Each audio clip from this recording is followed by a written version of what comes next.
कैसे आप storage capacity calculate कर सकते हैं और ये पता लगा सकते हैं कि कितने दिन की रिकॉर्डिंग के लिए आपको कितनी कैपेसिटी की हार्ड डिस्क की रिक्वायरमेंट है अपने डीवीआर या एनवीआर के लिए। तो मैं देखिए आपको बहुत ही सिंपल और एक्यूरेट तरीका बताने वाला हूँ। तो मैं इस वीडियो में आपको सीपी प्लस और हिकविजन दोनों के डीवीआर में स्टोरेज कैपेसिटी कैसे कैलकुलेट करते हैं ये बताने वाला हूँ।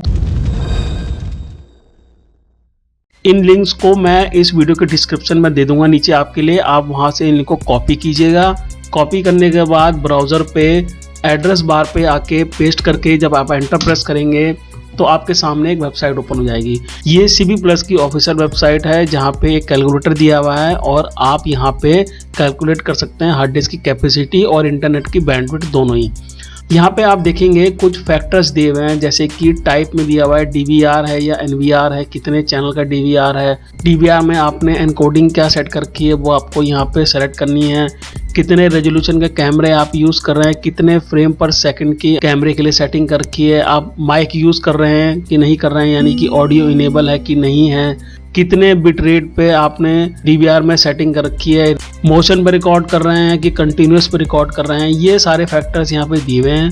उसके बाद नीचे आपको दोनों कंडीशन दी हुई है। आप यहाँ पे डे वाइज भी कैलकुलेशन कर सकते हैं, आवर वाइज भी कैलकुलेशन कर सकते हैं, या फिर आप डिस्क वाइज भी कैलकुलेट कर सकते हैं कि 1 TB की हार्ड डिस्क लगा रहे हैं हम या 4 TB की हार्ड डिस्क लगा रहे हैं तो कितने दिन की रिकॉर्डिंग मिलेगी, या फिर 10 दिन की रिकॉर्डिंग चाहिए या 120 दिन की रिकॉर्डिंग चाहिए। तो यहाँ पे आप कोई भी कंडीशन दे सकते हैं और बहुत ही एक्यूरेट आपको दोनों चीज़ पता लग जाएंगी यहाँ पे कि कितनी स्टोरेज कैपेसिटी की आपको ज़रूरत है और कितनी बैंडविड्थ की ज़रूरत है। तो ये जो कैलकुलेशन होती है, ये जो रिजल्ट आपको यहाँ पे दिखता है, ये ऊपर के पैरामीटर्स के अकॉर्डिंग दिखता है। तो यहाँ पे हम एक एग्जांपल ले लेते हैं कि मेरे पास एक डीवीआर है जो कि 4 चैनल का डीवीआर है और एनकोडिंग जिसकी है H264, और जो कैमरे हैं मेरे पास 2.4 मेगापिक्सल के कैमरे हैं, 25 FSB पे मैं रिकॉर्ड कर रहा हूँ, ऑडियो मैंने इनेबल कर रखी है या बिट रेट मैंने 2048 सेट कर रखा है और कंटिन्यूस रिकॉर्डिंग है, इसलिए यहाँ पे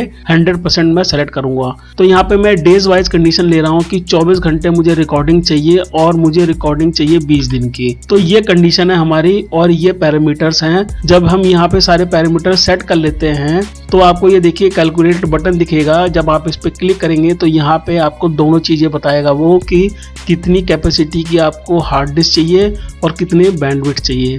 तो कैपेसिटी यहाँ जीबी में है 1687 अप्रॉक्स 1.7 TB हो गया। इसका मतलब ये है कि आपको 2 TB की हार्ड डिस्क चाहिए। और अगर हम डिस्क वाइज कैलकुलेट करना चाहें तो वो भी कर सकते हैं।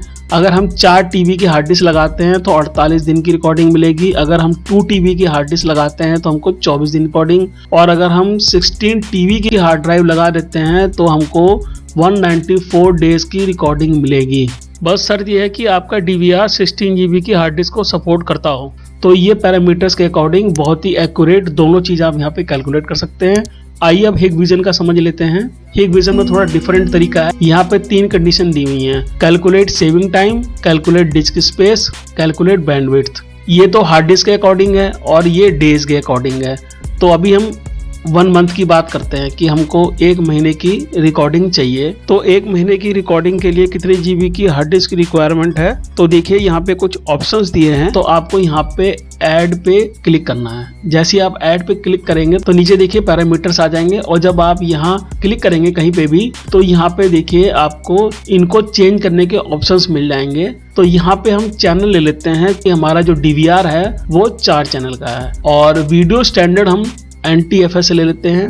पाल पे अगर आपने सेटिंग कर रखी तो आपको यहाँ पे पाल सेलेक्ट करना है। उसके बाद एनकोडिंग मोड में आप यहाँ पे देख सकते हैं आपको 4 मोड दिख रहे हैं, और यही आपको डीवीआर के अंदर भी दिखेंगे कि आपके कैमरे कौन से एनकोडिंग मोड पे वहाँ पे सेट हैं, वो आपको यहाँ पे सेट करना है। कितने रेजोल्यूशन का कैमरा आप यूज कर रहे हैं वो आपको यहाँ पे बताना है। तो जिस भी रेजोल्यूशन का और जितने मेगापिक्सल का आपका कैमरा है वो यहाँ पे एक्यूरेट आपको सेलेक्ट करना है। तो फिलहाल हम 12 से 12 सेलेक्ट कर ले रहे हैं, और यहाँ पे हम 30 फ्रेम रेट ले रहे हैं, और बिट रेट यहाँ पे हम वही ले रहे हैं 2048 जो हमने सीपी प्लस के केस में लिया था। तो यहाँ पे आप देखेंगे जैसे हमने ये पैरामीटर सेट किए हैं, नीचे ऑटोमेटिक हमारे सामने रिजल्ट आ गया है। 2.7 TB की हार्ड डिस्क की रिक्वायरमेंट है, यानी कि आपको 3 TB की हार्ड डिस्क लेनी पड़ेगी 1 मंथ रिकॉर्डिंग के लिए इन पैरामीटर्स के साथ। ऐसे ही आप यहाँ पे हार्ड डिस्क वाइज भी कैलकुलेट कर सकते हैं। यहाँ पे आप देखिए 4 TB सेलेक्ट है और 24 घंटे अगर आप रिकॉर्डिंग करते हैं तो 45 दिन की रिकॉर्डिंग मिलेगी, जो कि 6 हफ्ते होते हैं।